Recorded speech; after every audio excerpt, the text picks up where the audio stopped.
saben de alguno de sus compañeros que estén en el otro link de la sala, les pueden avisar que estamos en esta reunión compartida, pues les agradecería mucho. Listo, entonces voy a compartir la pantalla.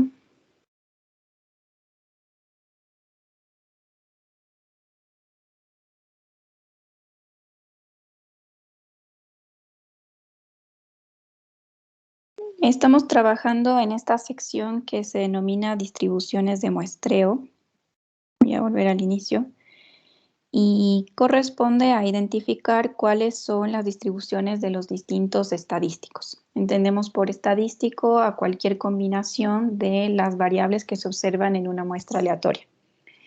Y habíamos identificado, por ejemplo, la media muestral, que es esta X mayúscula barra, y quisiéramos en ese caso saber cuál es la distribución. Por un lado, cuando conocemos esta sigma, que es la desviación estándar poblacional, el teorema límite central nos dice que la distribución que sigue la media muestral es normal y tiene parámetro mu, que es la media de cada una de las variables de la muestra, pero su varianza es de la forma sigma cuadrado sobre n. Teorema límite central cuando se conoce sigma. El problema es que no siempre se conoce, así que uno podría reemplazar sigma por S, que es la desviación estándar muestral. Y hacer ese reemplazo dentro de la transformación que se utilizaba restando x barra menos mu sobre su desviación estándar. A ver, esto de acá, cuando nosotros reemplazamos en lugar del sigma al S, la distribución cambia y ahora es una distribución t de student. La característica de esta distribución es que tiene un solo parámetro y ese parámetro es n-1. Y hay una tabla que nos permite calcular probabilidades asociadas a esa distribución. Los valores que entrega la tabla son del tipo probabilidad de t mayor o igual a un valor t minúscula y por lo tanto uno siempre tiende a dejar las probabilidades con un signo mayor o igual. Y ahora hicimos un par de ejemplos. Espero que los hayan podido revisar, donde uno puede entonces darse cuenta que no dispone de la desviación estándar poblacional y por lo tanto utiliza algo que se haya observado en la muestra, un S minúscula que se observa en la muestra. Ya. Y continuando con esto de qué distribución sí tienen los estadísticos, entonces también nos preguntamos qué es lo que pasa para la proporción. Habíamos visto que la proporción resulta más bien de ir observando estas variables aleatorias que solamente tienen como respuesta 1 o 0. ¿Sí? Le preguntamos a alguien, por ejemplo, si recibió o no la vacuna, nos puede decir sí, o sea, las dos dosis, nos dice sí o nos dice no. Entonces, uno cuenta el número de sís y divide para el total de encuestados para saber qué proporción ya han recibido la segunda dosis, por ejemplo. En ese caso hablamos de proporción y podemos utilizar esa definición de que una suma de muchas variables que son Bernoulli nos entrega una distribución binomial y por lo tanto con el teorema del límite central también nos permite identificar la distribución de la variable p, proporción. Y nos dice que seguirá una distribución normal con media p y varianza p por q sobre n. ¿Sí? Eso es lo que nos dice. Entonces, cada vez que nos pregunten algo sobre la proporción muestral, sabemos que es de una distribución normal y que uno puede transformarla a una variable z, restando la media y dividiendo para la desviación estándar. Y estaba este ejercicio que hacía eso, o algunas otras consideraciones que espero que hayan quedado claras. Cuando no se conocía el n, en este caso uno puede de todas maneras utilizar las fórmulas que tengan disponible y despejar de alguna manera la variable que no se conoce. Entonces lo que vamos a hacer el día de hoy es avanzar con las distribuciones para la varianza, para la diferencia de medias y para el cociente de dos varianzas muestrales. Y les quería comentar que está disponible en Teams un formulario donde están resumidas todas estas fórmulas y que vamos a utilizar al menos en esta sección de la hoja 5, pero que de seguro nos van a servir para todo lo que viene después. La idea es que podamos trabajar, o sea, que yo vaya aumentando este formulario a medida que vayamos teniendo más fórmulas. La próxima semana que vamos a empezar con intervalos de confianza, entonces que puedan tener disponible este formulario y que lo vayan utilizando para que o sea, que cada vez lo puedan se vayan adaptando a usarlo, ¿sí? Que pueden utilizarlo durante sus evaluaciones para hacer sus tareas y que mejor que entiendan qué tiene, dónde pueden encontrar cada fórmula, etc. Entonces, todo lo que está aquí en esta primera sección corresponde a distribuciones de muestreo. Siempre a considerar que tenemos una muestra de tamaño n y están las fórmulas para cada uno de los casos. Entonces, hemos revisado que es para la media, cuando se conoce sigma.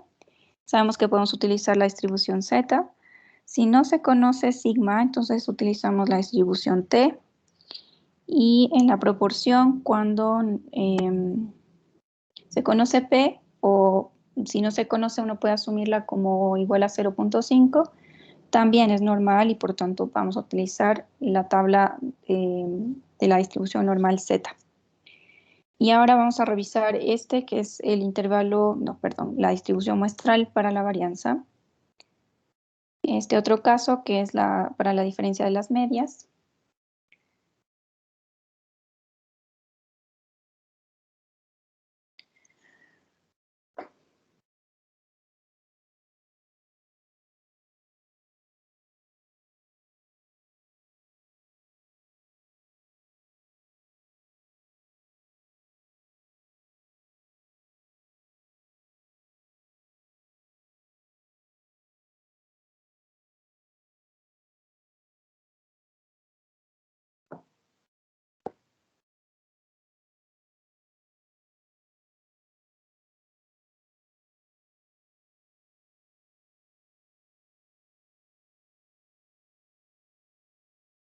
Ya, perdón chicos, se fue un momento la conexión.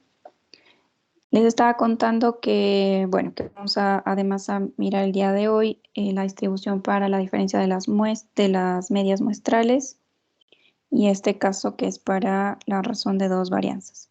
Así que el formulario está disponible en Teams para que lo vayan utilizando. Vamos a ir viendo hoy día de dónde salen esas fórmulas, cómo utilizarlas. También la idea es que podamos aprender a usar las otras tablas que aparecen en ese conjunto de tablas que les había mostrado inicialmente. Entonces, el siguiente punto, distribución de muestreo para la varianza.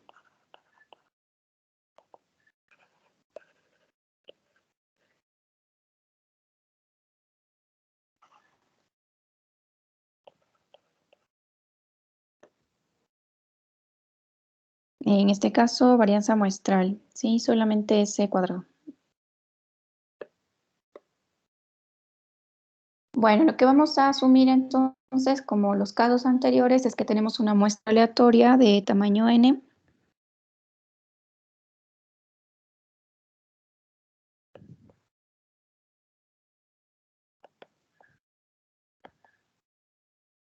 Ya sabemos que representamos a esa muestra aleatoria como una sucesión de variables aleatorias, porque cada una de las respuestas que podamos obtener de los individuos que se deseen observar varían, ¿sí? Ahora que cuando ya entrevistamos a ciertas personas u observamos cierta variable en el objeto, entonces ya puede tomar un valor numérico fijo. Entonces asumimos que esta muestra proviene de una población que se distribuye con una ley normal.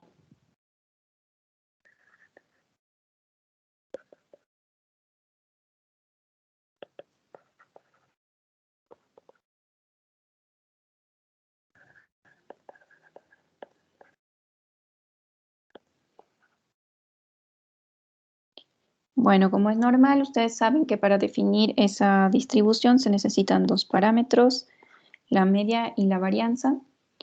Y por lo tanto, nosotros definíamos al estadístico S cuadrado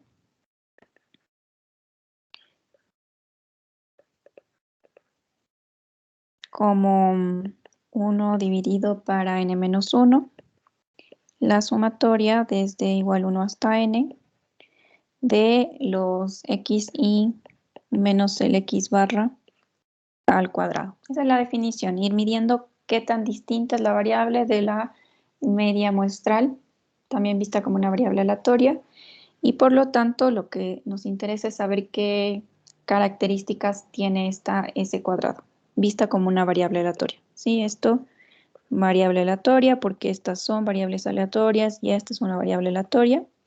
Entonces uno quisiera saber, por ejemplo, cuál es la esperanza, cuál es la varianza y cuál es su distribución.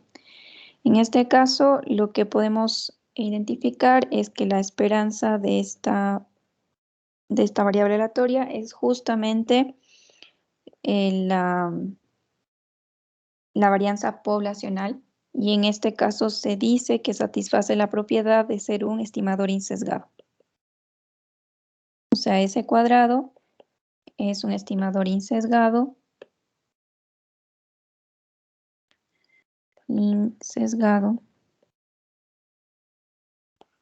de sigma cuadrado. Sí, estima la varianza poblacional y además su esperanza es igual al parámetro que está estimando.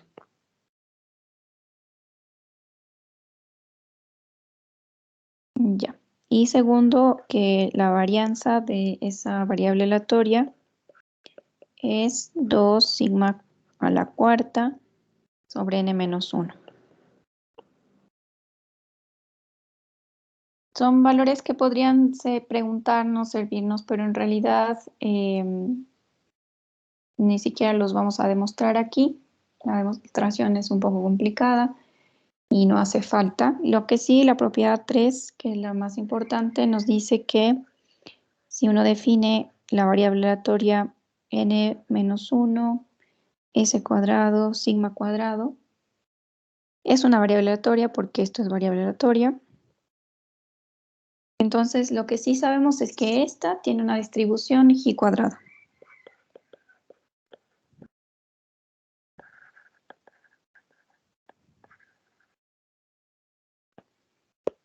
G cuadrado, y decimos con n-1 grados de libertad.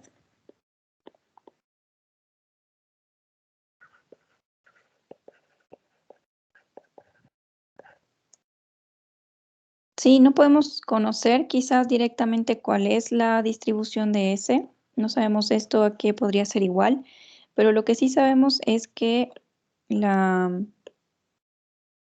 al multiplicarlo por n-1 y dividirlo para sigma cuadrado, esa sí es una distribución G cuadrado, que se nota con una G, que es esa letra griega, y uno puede decir que los parámetros son solamente n-1. Cuando uno escribía la normal, y en un paréntesis escribía mu y sigma cuadrado, porque eran sus parámetros, acá uno dice que la distribución G cuadrado tiene el parámetro n-1. O también se la nota como una G cuadrado y un n-1 abajo. Esos son los grados de libertad. Ya, entonces, ¿quién es esta distribución G? Porque conocemos cuál es la forma de una distribución normal. Nos gustaría saber cuál es la forma de una distribución G cuadrado. Se puede escribir así.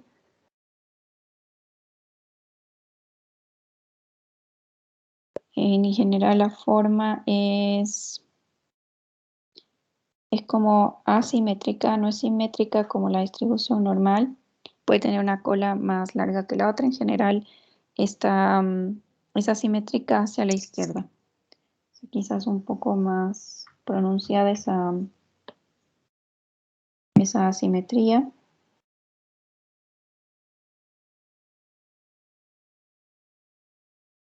Y depende de los grados de libertad. Sí, dependerá de cuántos grados de libertad tiene. Esa forma podría ser distinta.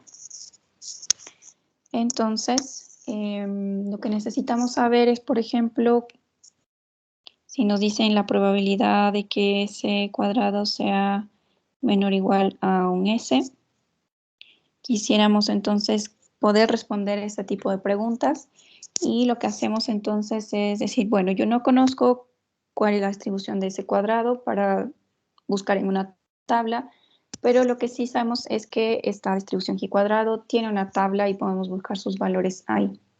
En este caso, bastaría entonces multiplicarlo por n-1 cuadrado, ambos lados, y luego dividir para sigma cuadrado.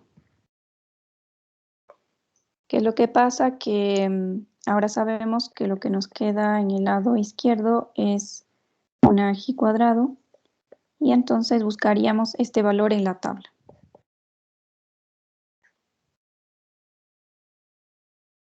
Sí, entonces, bueno, buscar este valor en la tabla, digamos que es un G cuadrado, lo notan así, con n-1 grados de libertad. Ahora vamos a ir a ver cómo identificar esos valores en la tabla. Sí, o sea, van a ver valores acá que son de la forma G cuadrado con n-1. Y vamos a ver qué información nos entrega la tabla.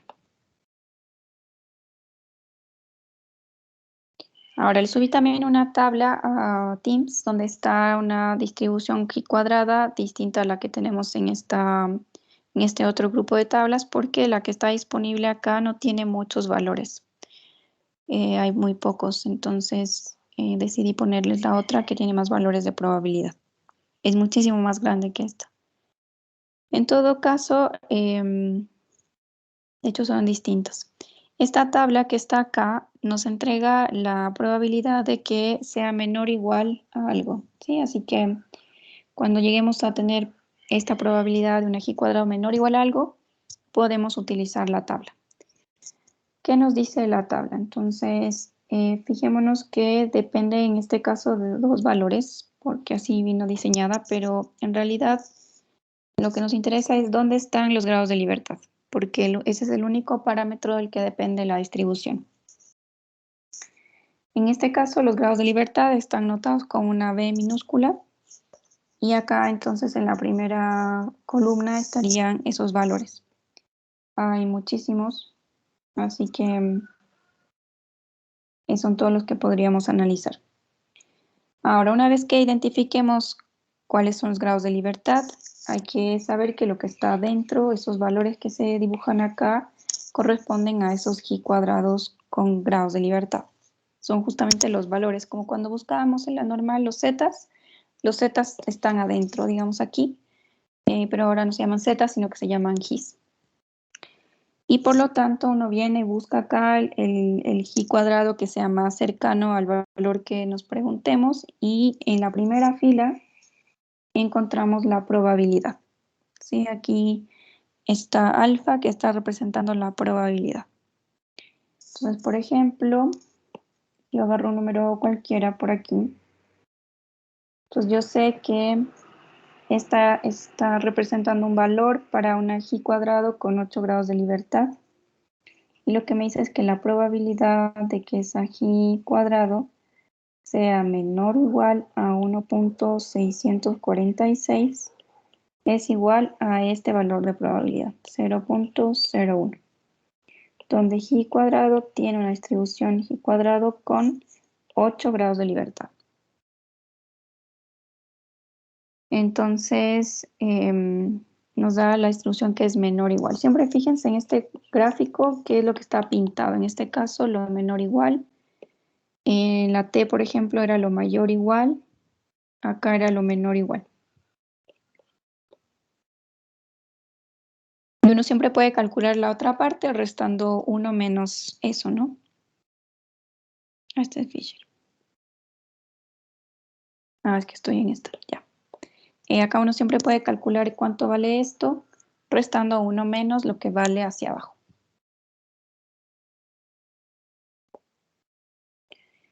Listo, entonces vamos a hacer un ejemplo para poder utilizar la tabla y para responder algún ejercicio que involucre esto. Entonces, vamos a hacer el ejemplo 6 de la hoja de ejercicios, de la hoja de resumen del bloque 5. El ejemplo 5 nos dice que No, el 6, perdón.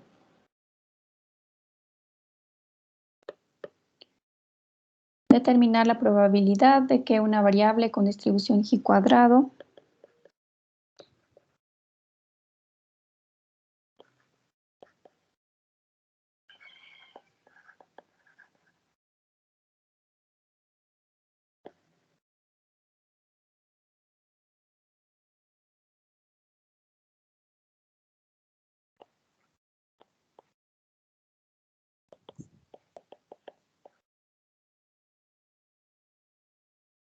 de 10 grados de libertad, se lo puede notar como GL, tome valores menores que 4.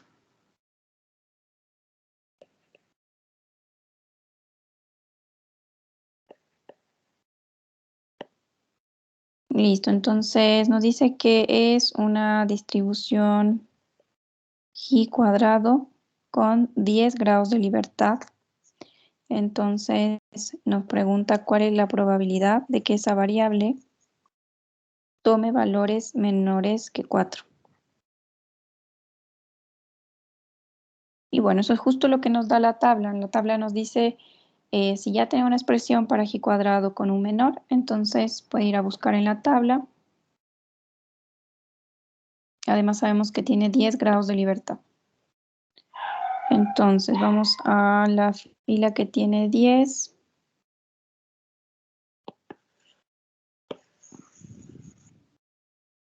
Entonces, si quieren, bueno, señalan y usan una regla, lo que sea más fácil. Voy a borrar todo esto que usé antes. Ya, y en este caso ya estamos en 10 grados de libertad. Ahora necesitamos buscar el G cuadrado que sea más cercano al que buscamos. Entonces, esos los tenemos que buscar aquí. Era un valor 4, así que veamos quién es más cercano a 4. Entonces, fíjense, acá está 3, acá este está muy cerca de 4 y este es como que ya muy lejos. Entonces, elegimos el más cercano. En este caso, este valor de aquí. Y buscamos la probabilidad asociada a ese valor. Entonces, 0.05.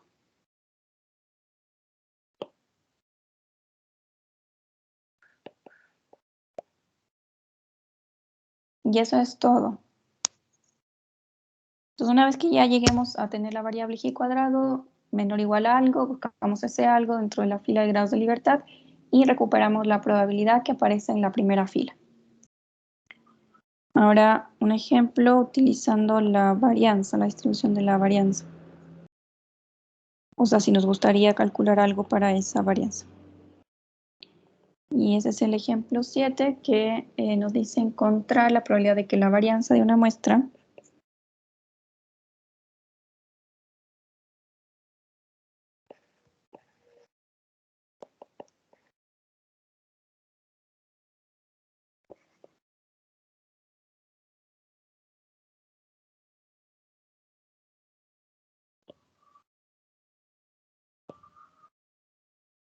aleatoria de tamaño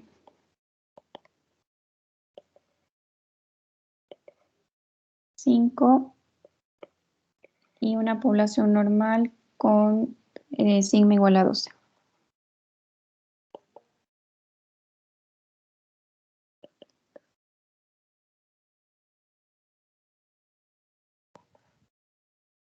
Y necesitamos todo eso para que exceda 180. Entonces, encontrar la probabilidad de que la varianza de una muestra aleatoria, entonces si es muestra aleatoria, la varianza es la varianza muestral. La muestra aleatoria es de tamaño 5, entonces nos está diciendo que n es igual a 5 y la población es normal con alguna media y con varianza, bueno, sigma 12. Entonces nos preguntan con qué probabilidad la varianza excede 180. Eso, y bueno, La situación es que no conocemos directamente una distribución para ese cuadrado, pero sí para n-1 por ese cuadrado sobre sigma cuadrado. Entonces, uno puede, si es el primer ejercicio que hacemos, decir, bueno, yo puedo multiplicar por n-1 a ambos lados. La desigualdad no cambia. Y ahora puedo dividir para sigma cuadrado. Lo que gano con esto es que en este lado me quede algo que yo sé que es g cuadrado. Y en el otro me queda un valor numérico que puedo hacerlo explícitamente. En este caso, n era 5, entonces n-1 es 4 por 180 y dividido para sigma cuadrado, que es 12 al cuadrado. Entonces nos queda que la probabilidad de que la variable g cuadrado sea mayor a... multiplicamos 4 por 180 dividido para 12 al cuadrado.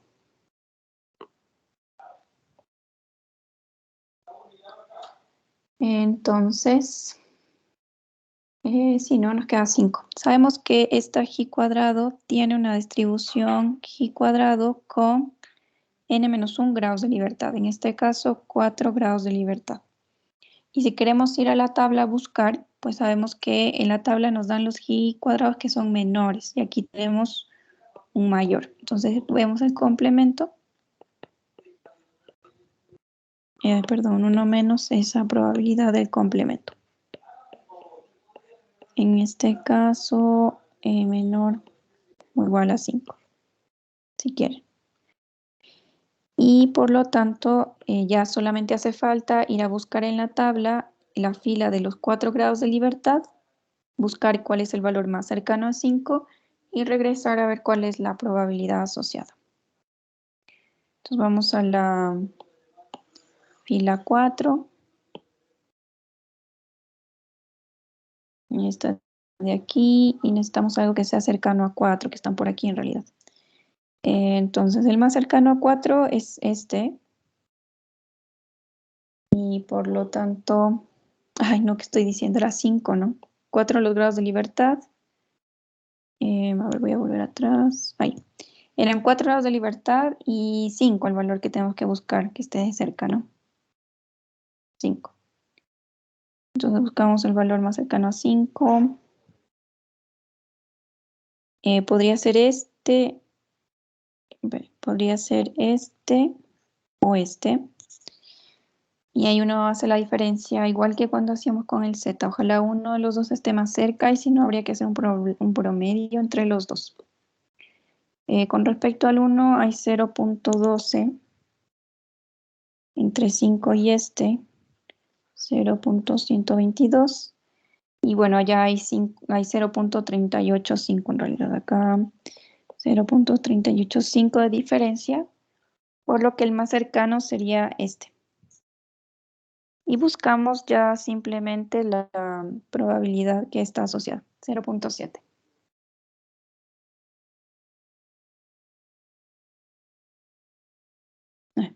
0.7. Y entonces esto es 0.3.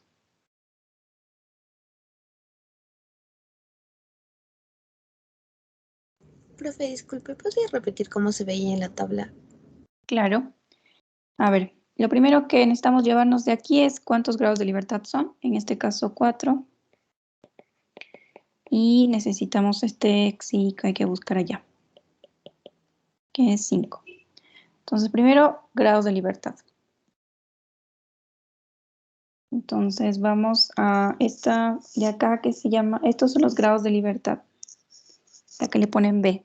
En otras tablas van a encontrar algo así. Entonces primero en la primera columna buscamos 4. Y deberíamos buscar en esa fila cuál es más cercano al 5, que es justo el valor que es de aquí.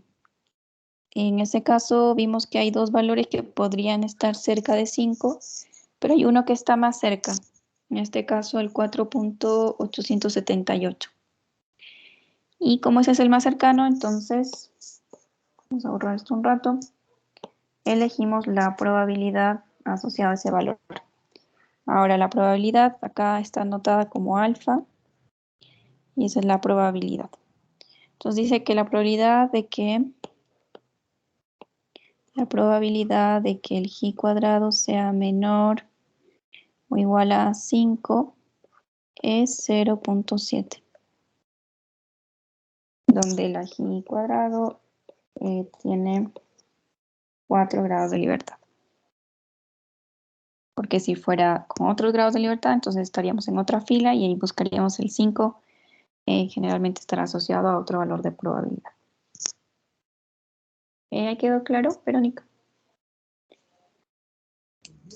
Sí, profe, muchas gracias. Ya, entonces ese era el valor que obtuvimos de la tabla, pero era el complemento, así que 1 menos ese valor.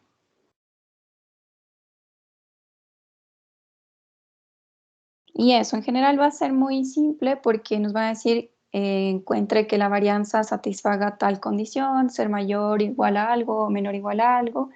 Y ya sabemos que hay que multiplicarla por n-1, dividirla para sigma cuadrado y poder llegar a una variable g cuadrado, que se puede buscar en la tabla. Y muy atentos de cuáles son los grados de libertad, que es el único parámetro que necesitamos. Y nada más con respecto a la distribución de la varianza. Ahora vamos a ver la distribución de la diferencia de dos medias.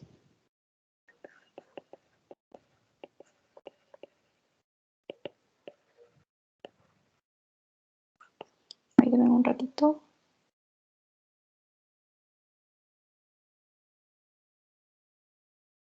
Ya, perdón. Distribución muestral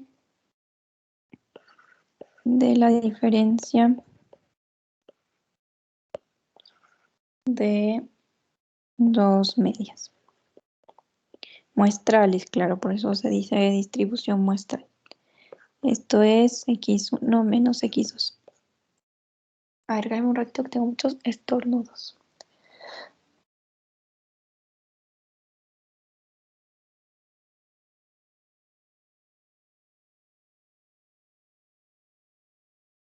Ya.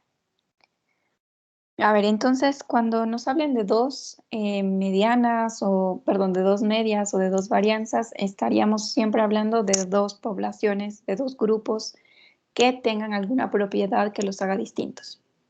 Por ejemplo, si está hablando de la elaboración de algún producto y hay una persona que realiza esa elaboración o está a cargo de una máquina y queremos saber qué tan bien trabaja una persona con respecto a otra. Entonces hablaríamos como que esa persona tendrá algunas características, en general produce tantos objetos por día y con tanta varianza, y la otra persona en cambio tendrá otros parámetros. O pueden estar hablando de máquinas que producen también ciertos objetos y que tienen algún rendimiento asociado con alguna media y una varianza, y lo mismo habría otra máquina que cumpla algunas otras propiedades. O poblaciones propiamente dichas, no sé, un grupo de estudiantes del paralelo A y otras del paralelo B, y queremos comparar esa diferencia entre las medias. Quedándonos con este último ejemplo, podemos imaginar que queremos saber qué tan bueno es un curso con respecto al otro, de que están recibiendo la misma materia. Entonces uno podría querer comparar esas medias y decir, bueno, si es que esa diferencia entre las medias es cercana a 0, entonces quizás los dos grupos tienen un mismo comportamiento. Pero si esa diferencia es muy alta, entonces debe haber algo que esté haciendo que un grupo tenga un mejor rendimiento que el otro. Quizás el uno estudie en la mañana, el otro estudie en la tarde, o no sé, un grupo es un grupo que vino a repetir el curso y el otro en cambio son todos primera matrícula. Entonces, si uno quiere evaluar la diferencia entre dos grupos, podría analizar esta diferencia de las medias, vistas como una variable aleatoria. ¿Qué tan probable es que esa diferencia sea grande o sea pequeña, sea mayor o igual que un valor o menor o igual que otro? Entonces, por eso uno plantea esas distribuciones para la diferencia de dos medias. También vamos a analizar al final para el cociente de dos desviaciones estándar, de dos varianzas muestrales en realidad. Y uno dice el cociente cuando claramente pudo haber calculado la diferencia también, o sea, qué tan diferentes son dos desviaciones estándar. Pero la distribución de probabilidad asociada va a ser más complicada. Y por lo tanto, en estadística se estima para las medias la diferencia y para las varianzas el cociente. Bueno, entonces, en este caso, vamos a tener dos poblaciones. Se asume que tenemos dos poblaciones.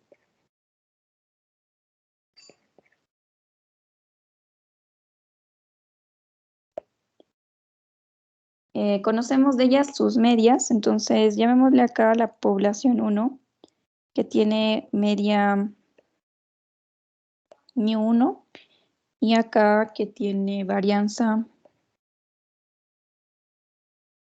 sigma 1 cuadrado. Y la población 2 tiene μ1 y sigma, perdón, μ2 y sigma 2 cuadrado. Entonces usamos 1 para el primer grupo y 2 para el segundo grupo. Pueden ser máquina A, máquina B, puede ser alguna otra denominación, pero utilizamos los índices para saber qué es el primero y segundo grupos. Y además tenemos acá el tamaño de la muestra, porque piensen que siempre estamos trabajando con muestras en esta sección. Por eso se llaman distribuciones muestrales. El tamaño para la primera es N1 y el tamaño de la muestra para la segunda, N2. Ahora sabemos que esta x1 barra menos x2 barra es una variable aleatoria, porque x1, vista como la variable que mide la media de la población 1, es variable, y lo mismo para la x2 barra. Ahora nos gustaría saber qué esperanza, qué varianza tiene y qué distribución tiene. Entonces, lo primero es que la esperanza de esta variable aleatoria es justamente μ1 menos μ2, y la varianza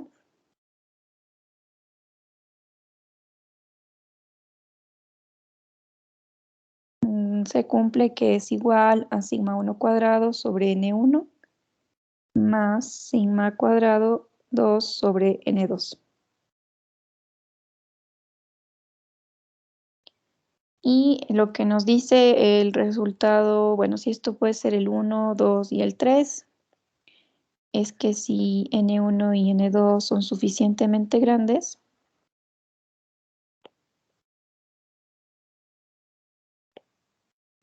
todo por no escribir todo, voy a escribir todo. Son suficientemente grandes, en general n1 y n2 mayores o iguales a 25, entonces vamos a poder utilizar que la distribución de la diferencia tiene una distribución normal con esperanza y varianza a estas.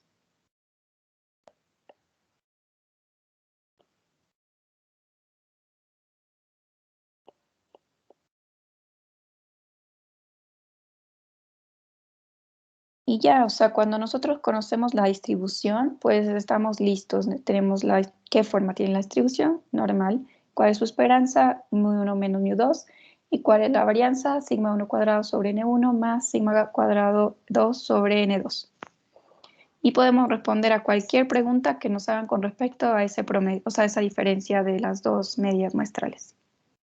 Nos pueden preguntar cuál es la probabilidad de que esa diferencia sea mayor o igual a 10, a lo que sea, dependiendo de las unidades donde estemos, o que sea menor o igual a 7, cualquier cosa. Ahora sabemos que como esta es una variable que tiene una distribución normal, la podemos llevar a una distribución z con media 0 y varianza 1. Y eso lo hacíamos, pues uno puede definir z como x1, que es la variable, menos su media, y dividiendo para la desviación estándar, que sería la raíz de sigma 1 cuadrado sobre n1 más sigma cuadrado 2 sobre n2. Y sabemos que esta es normal 0, 1. Y ya podemos entonces utilizar la tabla para ver los valores de z menor o igual a algo. Lo bueno de que tengamos noción de que son normales es que ya sabemos que podemos transformar a z, buscar en la tabla y estamos en los ejemplos que hemos hecho varias veces. Ahora, el ejemplo que vamos a hacer aquí es el ejemplo 8, que es un poquito largo, así que lo voy a copiar.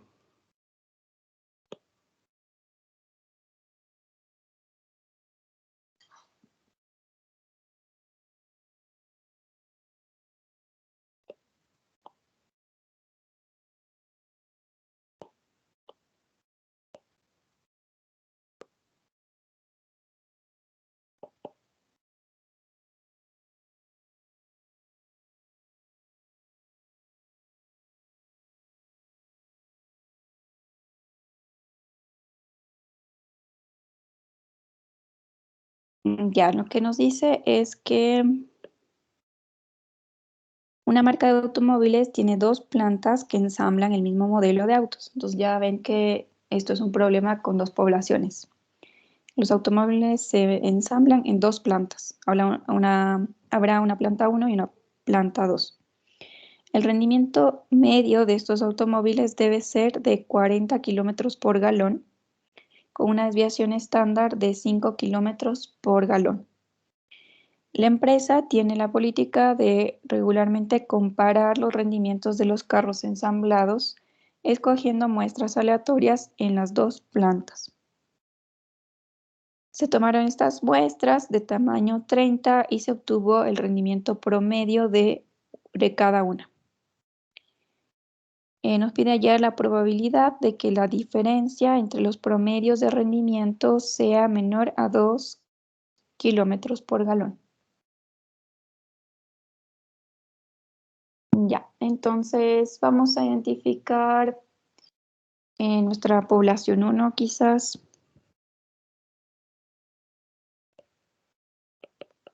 como los autos que se ensamblan en la planta 1.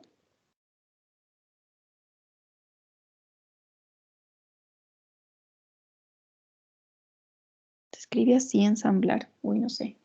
¿No está por ahí? Sí, sí está. Que se ensamblan en la planta 1.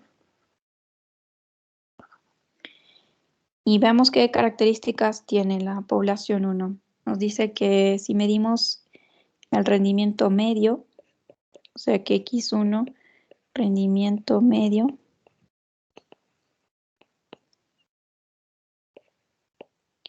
de los autos de la planta 1. Entonces nos dice que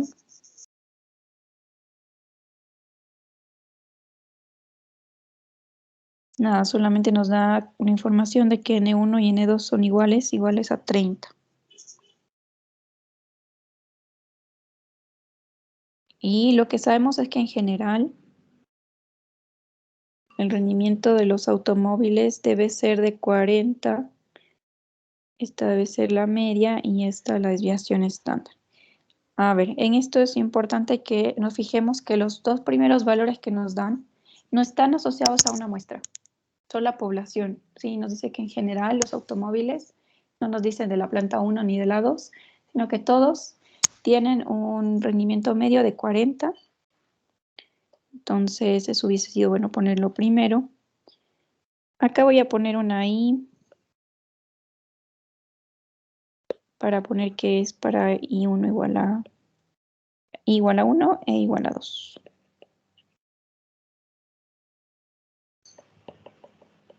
Porque es lo mismo para las dos.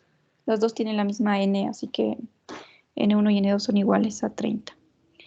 Entonces los parámetros poblacionales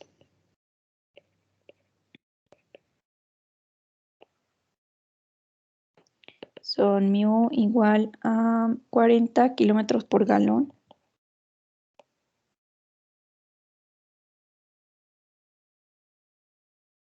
Y sigma es 5 kilómetros por galón. Ahora uno podría ir directamente a la pregunta antes de empezar a darse vueltas con los datos. para saber qué es lo que vamos a necesitar o no. Nos dice acá que hallemos la probabilidad de que la diferencia entre los promedios de rendimiento sea menor a 2 kilómetros. Entonces, que la probabilidad de que la diferencia entre los promedios sea menor a 2 kilómetros por galón, ¿no? Está como en esas unidades. Ahora, que la diferencia sea menor a algo, puede ser que la una sea más grande que la otra o al revés. Y lo que siempre hay que hacer en ese caso es tomar en valor absoluto. Ahí uno está midiendo la diferencia con una distancia euclidia, digamos, como por ejemplo estos dos puntos, digamos menos 2 y 2. Este punto y estos tienen distancia 2, pero estos también tienen distancia 2. Entonces hay que considerar los negativos y los positivos. Y eso lo hacemos gracias al valor absoluto. Entonces, uno se da cuenta aquí que vamos a tener que calcular esa diferencia que sea menor a 2 y mayor o igual a menos 2. Y aquí uno puede hacer directamente ambos lados diciendo que, bueno, restando la diferencia de las medias. Pero qué raro esto. Dame un ratito. Ya, no está bien. O sea, ¿qué tenemos que hacer ahora? Transformar esto a una variable z, ¿no es cierto? Y para hacer eso habría que restar menos μ1 menos μ2 sobre la raíz de sigma 1 cuadrado sobre n1. Eso es lo que habría que hacer. Entonces a cada lado restar eso y dividir para eso. Porque justamente x1, bueno, no voy a escribir de nuevo esto, pero podemos escribir, por ejemplo, esto para ahorrarnos. ¿Quién es μ1 menos μ2? Ahora aquí no nos dijeron que había una μ1 para la población 1 y otra para la población 2. Nos dieron unas poblacionales para cualquier conjunto. Entonces asumimos que son iguales, que es 40 y que es 40. Entonces 0. Y para la desviación estándar, pues va a pasar algo parecido. En este caso, sigma 1 cuadrado sobre n1 más sigma 2 cuadrado, n2. Nos dice que es igual a 5 al cuadrado sobre 30 más 5 al cuadrado sobre 30. Acá voy a explicar que esto fue porque las dos se asumen iguales. Acá también, solo que no hay que restarlos, sino que sumarlos. Y por lo tanto nos queda 2 veces eso, que sería, nos queda 15.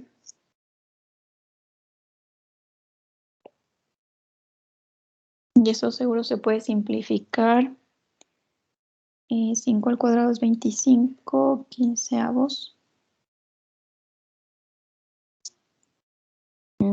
5 tercios. ¿Hice bien o no? Sí, 5 tercios. Bueno, entonces, para no escribir siempre todas las fórmulas, entonces decimos que x1 menos x2 barra tiene una distribución normal con media 0 y varianza 5 tercios. Entonces, esto de acá ya lo podemos escribir como la probabilidad de que x1, o sea, de que la variable z sea menor o igual a 2 menos 0 dividido por la raíz de 5 tercios. Y acá nos queda menos 2, menos 0.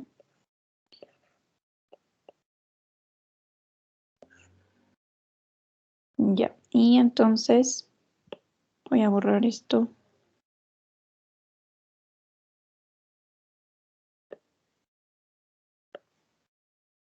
¿Cuánto les queda? 2 dividido para la raíz de 5 tercios.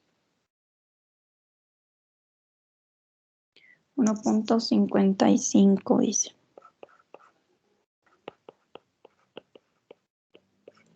Menos la probabilidad de que el z sea menor que el negativo.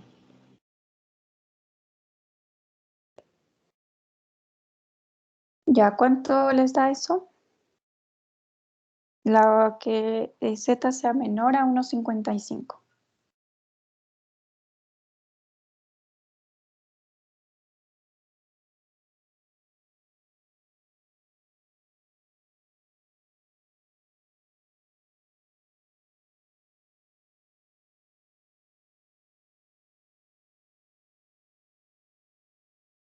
Profe, una pregunta.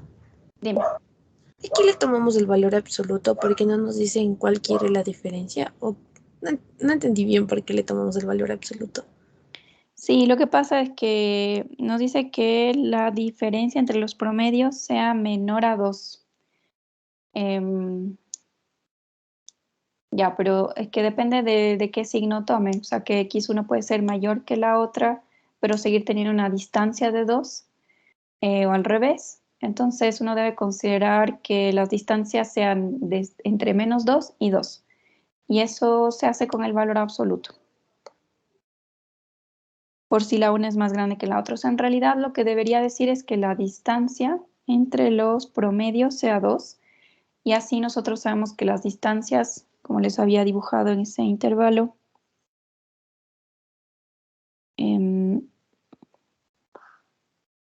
o sea, esto tiene una distancia 2 y esto también, aunque esto es como al negativo y esto al positivo. Entonces uno dice que en valor absoluto es menor o igual a 2, o que la diferencia está entre menos 2 y 2. Entonces siempre que les digan que esa diferencia sea menor o mayor a algo, uno utiliza el valor absoluto.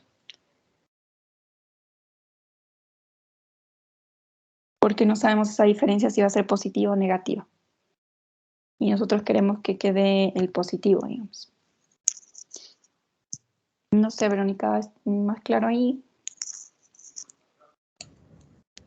Sí, profe. No tanto. Ya, ok. Yo- A ver, entonces, ¿cuánto sale ese z? 0.9394. Y el otro, 0.0606. ya, entonces la resta.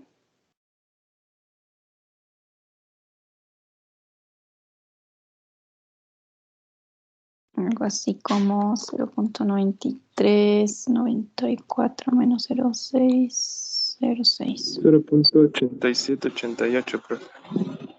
Muchas gracias, Francisco. 0.8788.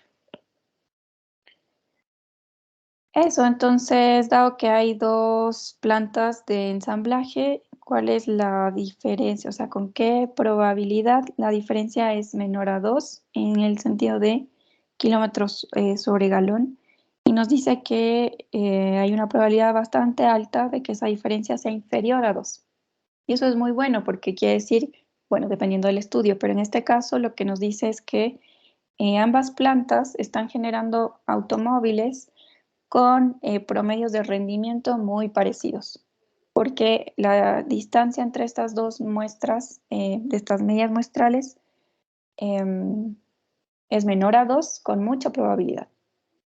¿Sí? O sea, si luego vemos con qué probabilidad son menores a 1 y esa probabilidad es alta, entonces muy bueno porque en realidad no están difiriendo mucho unas de otras. Ahora, que si esta probabilidad era muy pequeña, entonces lo que nos hubiese dicho es que en realidad difieren con valores mayores a 2, con mucha más probabilidad. Y eso quiere decir que entonces están funcionando bastante diferente y algunos vehículos tienen mejor rendimiento en la una planta que en la otra. Eso. Creo que hasta ahí quedamos con GR6. Teníamos que recuperar 1 hora más, así que lo que nos falte lo vamos a mirar la próxima clase, el día lunes. La otra cosa que quería anunciarles es que van para ambos cursos, hay una evaluación la próxima semana y será el día jueves y miércoles y jueves. Miércoles para GR6 y jueves para GR5, porque, bueno, tenemos que hacer una evaluación. Será hasta lo que hayamos visto hoy día. Así que les pido por favor revisar las clases, los que no pudieron venir, bueno, que no me están escuchando porque no están aquí, pero comentarles a sus compañeros que hay que revisar las clases de esta semana. Con todo, ya les dejo un anuncio también en Teams para que sepan la hora, la fecha y los temas que se van a evaluar. Será parecida a la anterior, corta, en realidad no sé si incluso un ejercicio porque es demasiado evaluarlos tan seguido y además nosotros también como docentes calificar tantas evaluaciones, pero es porque es un requisito del grupo de estadística. Ya, entonces lo que vamos a hacer ahora es pausar aquí la primera clase. Voy a detener la grabación. Dime, Rodrigo. Inge, ¿cuántas evaluaciones vamos a tener este bimestre? Me parece que 3, ojalá conmigo 3, pero no sé, como que el grupo en general desea que sean 4 y yo creo que no es prudente, así que tal vez la última evaluación, que sea antes del examen, sean 2 semanas más también. Y ahí terminaríamos para evaluar lo último ya con el examen. 3. Y respecto al tema, ¿va a ser cosas de opción múltiple o también vamos a hacer como No, las evaluaciones de CD son en general un ejercicio de resolución.